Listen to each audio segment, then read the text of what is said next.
হুজুর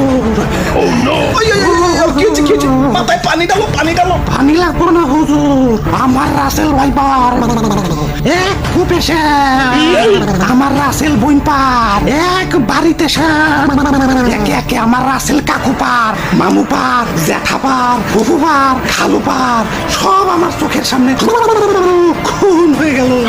কোনো মতে জান্ডা নিয়ে পলি আইছি, লেজের মধ্যে এরা বাড়িও খাইছি। দেখেন না লেজটা হুইল্লা গেছে। এত বড় আস্পর্ধা আমার রাসেল ভাইপারদের হত্যা করে ওরে আমি শুলে চড়াবো। এটা তো শুলে আটবো না, এটা তো ছোটখাটো জীব জন্তু না, আস্তা মানুষ।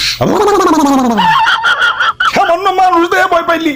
ওই যা ওরে কামড় দিয়ে 150 গ্রাম বিষ ডাইলা দিয়ে বাপের জন্মে যাতে সোজা হয়ে না হারাইতে পারে।